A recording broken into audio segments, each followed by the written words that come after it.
Hello po mga ka-viral, welcome back to this YouTube channel. Latest update ulit tayo. Police Captain Kenneth Albotra maaring may kinalaman din sa pagpanaw sa dalawang pulis na sina Eugene Calumba at a certain Bolandres. Ito ngayon ay palaisipan sa maraming netizens as a quad committee hinggil sa mga isiniwalat ni Police Captain Albotra sa pagdinig sa Kongreso. Una nang ibinunyag ni Colonel Rowena Garma ang pangalan ni Albotra na may kinalaman sa nangyaring pananambang kay Tanawan Mayor Antonio Halili at Mayor Perez ng Laguna noong kasagsagan ng kampanya kontra droga ng nagdaang administrasyon.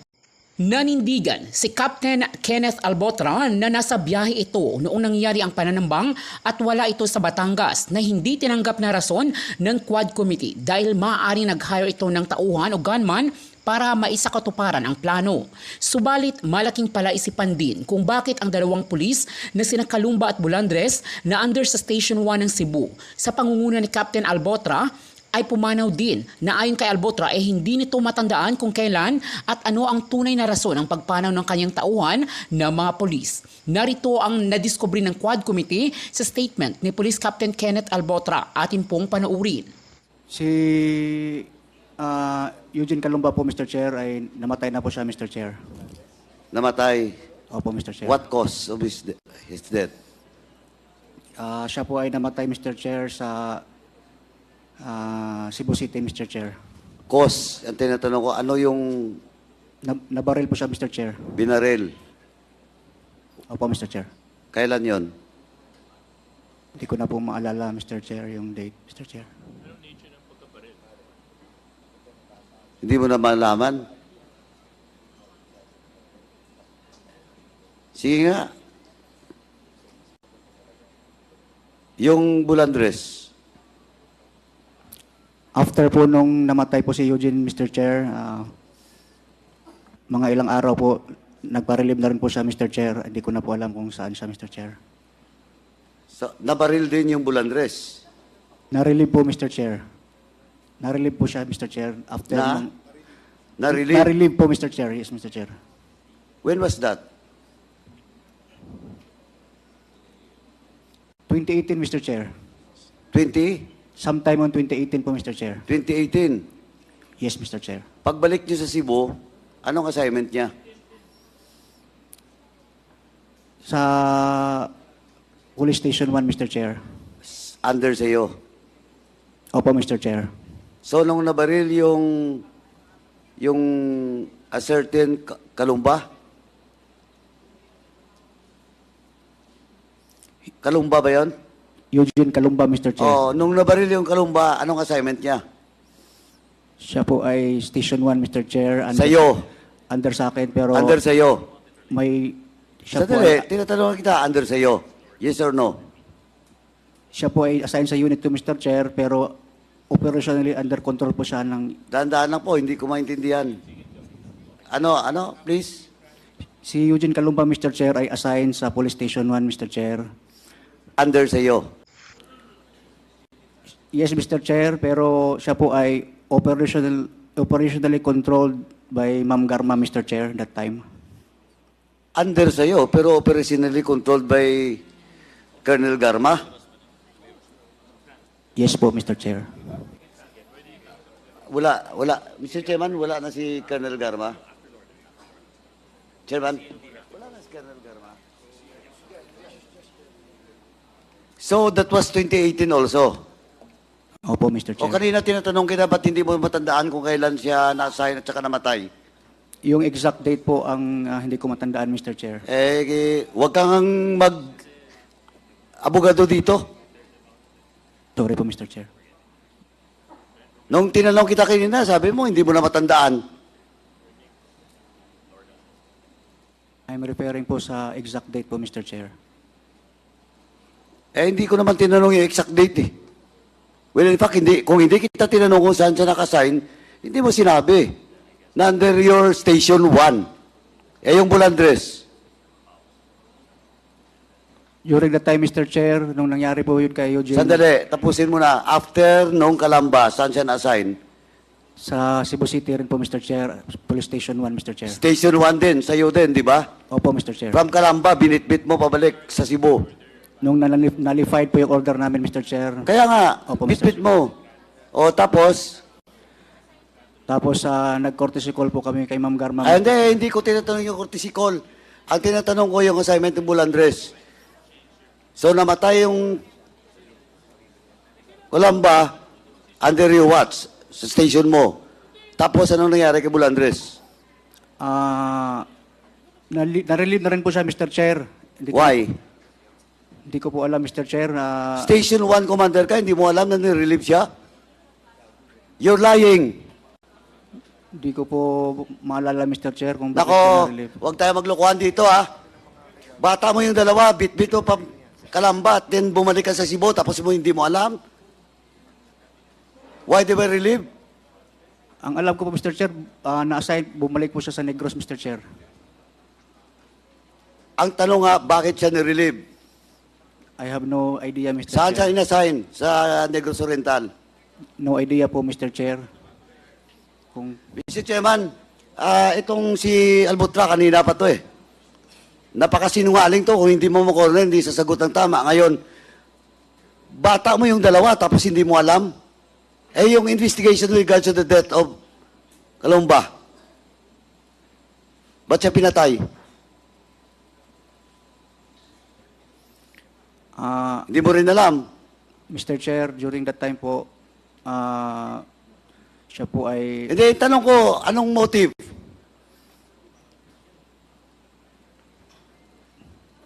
ang kwento po nun, Mr. Chair. Anong motive? Police ka, hindi mo alam? Bata mo, hindi mo alam? Hindi mo man lang chinek kung anong motive? I have no direct idea talaga, Mr. Chair. Mr. Chairman, now I move to cite in contempt Captain Albotra for lying in this committee in violation of Section 11, Paragraph C of our rules. So move, Mr. Chairman. Second There is a motion. motion, Captain Alborta, telling you about what he told you.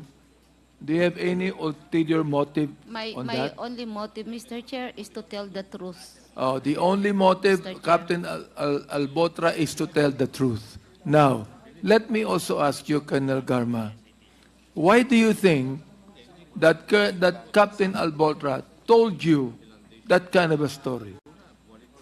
I think in confidence, Mr. Chair, and perhaps impress me that he is cooperative in the war on drugs, Mr. Chair. I think that is his intention during that Oh. time. Captain Albotra, I think it's good for you to tell the truth to us now. Because look, it is her telling you that you're lying. And it is you that is telling us here today that she's lying. So, Captain, it's good for you to tell the truth now. Ang palagay mo, alam na namin eh. I'm only speaking of the truth, Mr. Chair. No, you're not speaking the truth, Captain Albotra. Yun po ang katotohanan. Sinabi ko Mr. nga Chair. sa iyo eh. Oh. It would be Colonel Garma who's telling a lie and you are telling us the truth. Eh malabo yun. Siguro kinakailangan na because look before this hearing is over, I will even be the one, if not Congressman Paduano, I'll be the one to make a motion to hold you in contempt. And you be detained here. Tell us the truth now. I will be lying, Mr. Chair, if I will, Well, okay. Okay, it's up to sabi you. po ako na tama po si Ma'am Garma, Mr. Chair. Councilor Tamisin, you mentioned a moment ago that it was only seconds, di ba? After the police found out that Mayor Perez got killed. Ano ba yun? Yes, Your Honor. When he was shot 3 times, when he went down, you will see that the van is already leaving at that time. Okay. So other question is this, Mr. Chair. How about the getaway car? Did you see the getaway car? Do you know about the getaway car? Your Honor, I have seen only the getaway car through that video, Your Honor. Oh. Eh di mas magaling kang investigador kaysa sa mga pulis natin sa Los Baños. Colonel Verduque, oh, hindi ba when you investigate a killing na pinapatawag niyo ang SOCO? Yes, sir. Oh, pinatawag niyo yung SOCO. Andun yung SOCO, di ba? Yes, sir. They are part of the Secondly, hindi ba when you investigate a killing, you also find out if there's a getaway car, hindi ba? Yes, sir. Oh, hindi niyo nakita. Wala kayong nakitang getaway car. Meron, sir. Yung nasa video, sir, So, anong ginawa nyo? Hinabol mo nyo ba o anong nangyari? there were several follow-up operations, sir, to... No, that hour, nung nakita nyo sa video, kailan nyo nakita sa video? Kailan? After several hours? Yes, sir. After we were able to Is it verify... not that you as an investigator should scour the place because the getaway car would not be able to get out easily? Yes, sir. Or perhaps, Chief of Police Garduque, alam nyo na pulis ang pumatay kay Mayor Perez at pinabayaan nyo makaalis ang getaway car. No, sir. The thing is, kanina, nakita na natin itong si Colonel Tamisin is even a moral advocate in this... Councilor Tamisin is even a moral advocate right here in Los Baños. That he is a peaceful man. Inaanak ito ng mayor. Nakakapagtaka na merong political motivation dito. You were telling us that one of your reports says that part of that would be politically motivated? Is that the kind of observation and investigation you have in this killing, Colonel Garduque? Sir, it's a collective decision of the SITG during that time. Will you please submit to us your written report on the incident? Yes, sir. Will please Yes, sir. submit it to us, okay? Yes, sir. All right. Thank you, Mr. Chair. Chairman, thank you, Congressman Abante. Congressman Acop, you're recognized. Thank you, Mr. Chair. Pwede po bang i-move na imbitahin natin sa susunod na hearing yung DPRM para ibigay sa atin yung PDS lahat ng mga pulis na involved ngayon? The former provincial director of the province of Batangas when Mayor Halili was assassinated. I think it was Police Colonel E.Q. Quilates, the COP of Tanawan during that event. The same with Los Baños, and the members of the SITG created by the Region 4A to investigate the matter and to bring with them the respective investigation report. May I move also to invite the regional director during that time.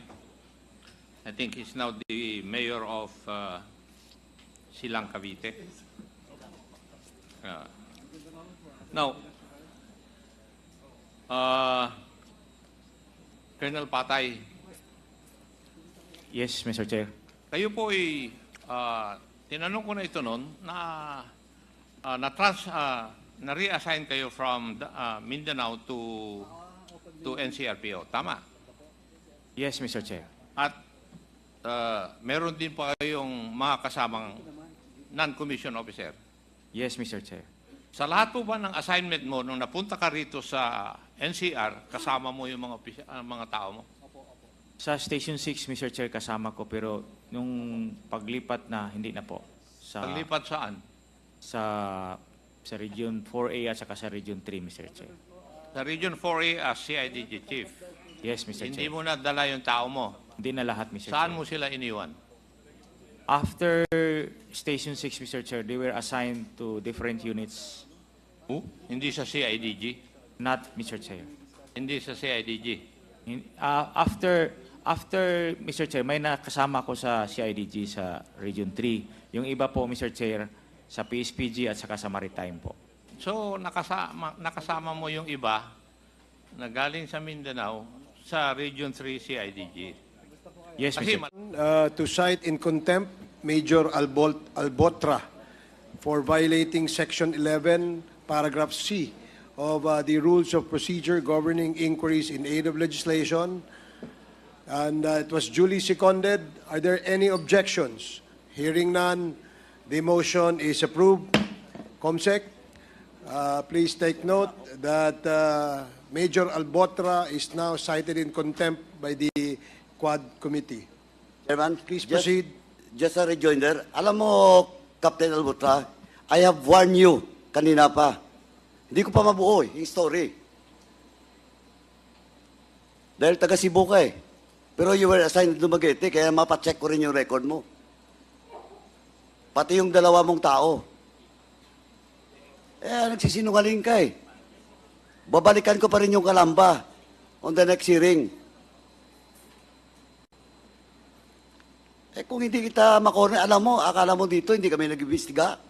Akala mo dito, hindi namin alam kung paano kukunin yung mga information. Oh, you are not shouted into contempt. I will not ask you anymore. In the next hearing, you better cooperate. Next, Mr. Chairman, doon na muna ako kay Captain Albutra. Ang dami pa kong alam sa iyo. May sunod-sunod pa. In the next hearing, magkakaalaman tayo. Mr. Chairman, I would just like to ask, no? Kasi napag-usapan na rin yung Albutra. Second motion. Mr. Chairman, since Chairman Ako is not around, I will move to detain Captain Albutra in the premises of the House until the committee report will be adopted in the plenary. So move, Mr. Chairman. There is a motion, as stated, duly seconded. Hearing no objection, the motion is approved. Mr. Chairman. Major Mr. Chair. Albotra is now cited in contempt and to be detained in the premises of the House of Representatives until the duration and termination of the committee hearing of the Quadcom and until the committee report is approved and adopted in the plenary. Mr. Chair. Chair.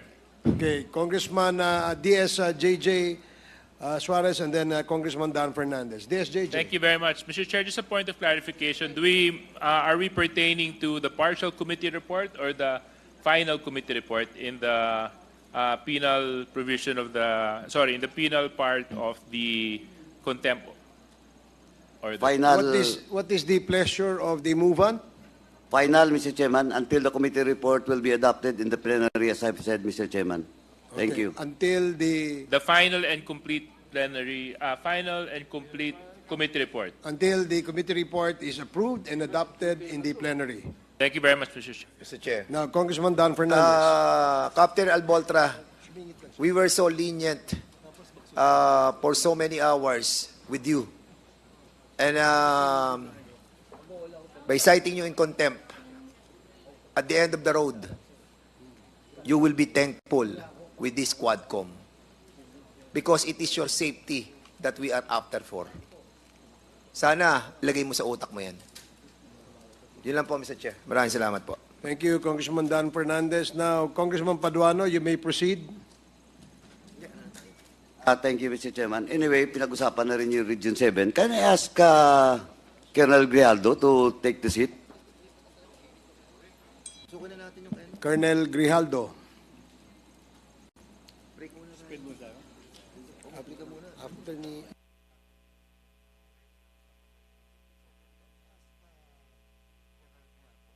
Colonel, pangunahan lang kita. I hope you will answer my question truthfully. Now, have you been assigned in Region 7? Yes, sir. When was that? Normally, ang tinatransfer yung opisyal, naiiwan yung mga tao eh. Bakit ganun? Mr. Chair, hanggang ngayon naman po, Mr. Chair, may Ano? Until now, Mr. Chair, may mga Hindi mo sinasagot Assignment. yung katanungan ko.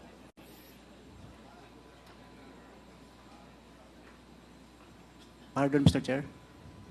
Ang katanong ko sa iyo, bakit ikaw, hindi ba normally ang opisyal, pag tina-transfer from one position to another, especially outside the region, mag-isa lang siya. Maliban lang kung may gagawin sa lugar na yon. Or mayroong rason kung bakit kailangan niya, yung tao niya, nakasama niya. Yes po, Mr. Chair. Ha? May rason po, Mr. Chair. May rason. Yes, Mr. Chair. Ano kaya yung rason na yon? Ah, Bakit sinamahan ka ng dalawang tao mo? Mr. Chair, ako po mismo ang nag-request sa kanila, Mr. Chair, kung papayag sila kasi Hindi yun ang tatanungin mo eh. Ang tatanungin mo yung commander mo kung papayag na mawalan siya ng dalawang tao. Kasi normally, ang kwan doon is pag nawalan ng PNCO yung isang unit, may kapalit dapat. yes, Mr. Chair. I agree, No, Mr. Chair. kaya nga. Bakit dalawa? Ni-request mo, ang tikas-tikas mo naman. Maliban lang talaga kung merong iniutos sa'yo, kaya pinasama yung dalawang kasama sa'yo. Hindi ba? Mr. Chair, sinama ko po sila, Mr. Chair, kasi kinailangan ko rin po, Mr. Chair, ng magpapagkatiwalaan, Mr. Chair. At pumayag naman po sila, Mr. Chair. Sige, kasi wala pa akong kwan dito eh. Ang tinatanong ko lang, yung nakikita ko na pattern na nangyayari. Kasi sa lahat ng may mga kwan, may mga nangyayari na EJK, may mga isang team na nag-ooperate. Ikaw, maring hindi ikaw ang kwan, ang shooter or gunman. Hindi naman ako naniniwala na ikaw siguro ang gunman. Ikaw lang siguro yung kwan. Kasi alam ko naman na ang police operation kwan bago sila gagawa ng ganun merong kung tawagin natin magke-casing at saka surveillance muna At ikaw siguro yun. Thank you. Colonel Garduque, you said a while ago that as part of the evidence, you submitted to the prosecutor or to the court yung video na present kanina ni Honorable Fernandez. Ulitin ko, would that be correct? Yes, Your Honor, sir. Yes. Now, can you please give to us or submit to this committee all the records pertaining to the case that you have filed against former Councilor Tamisin? Yes, sir. We will do that, sir. We'll do that. Now, mag-usap tayo. Lalaki sa lalaki. O bakit matagalan ka mag-isip? Yes, sir. Yes, sir. If the video is not submitted as official evidence of the case that you filed against former Councilor Tamisin, I will move to cite you in contempt for lying to me. Yes, sir. Sigurado ka, ha? Usapan lalaki yan. Now, did you conduct a cartographic sketch? No, sir. O bakit may sketch na pinapakita si Honorable Fernandez kanina? It was the illustration, facial recognition sketch by the... I know, kasi imbestigar ako dati, kaya nga alam ko na ang tawag doon, cartographic sketch by a cartographer. It was a computer illustration by Oo, the... kasi bago na ngayon. Opo, sir. Parating pa lang yung equipment na yon nung ako ang chief ng CIS. Yes, At ang mga sample ng mga ilong, mga mata, mga bunganga, ay galing po doon sa Bureau of Correction. Alam ko yun, iho. Kaya ito, cartographic sketch, hindi na yung cartographer ang gumagawa. Opo, sir. Kuwan na ito, computer na. Sasabihin lang kung anong klaseng kilay, anong klaseng mata, at saka anong klaseng bibig. Di ba? Tama po, sir. Oo, ano naman, no? So, kung sino yung witness ninyo na nagbigay nito, nag-describe sa suspect? I could not remember na, sir, but I will check the record, sir, doon sa Yes, sa isinabit susunod namin sa natin court. pagkikita, Opo, sir. masasabi mo na siguro sa akin. Yes, sir. Kasi siya ang nakakita sa suspect, di ba? Yes, sir. Tama, sir. Oo, kasi pwede naman yung gawa-gawa yun eh. And may I know, when you file the case, ilan po yung nagbigay ng sworn statements para i-point si kay former Councilor Tamisen as the suspect? Meron ba kayong witnesses na prinisinta?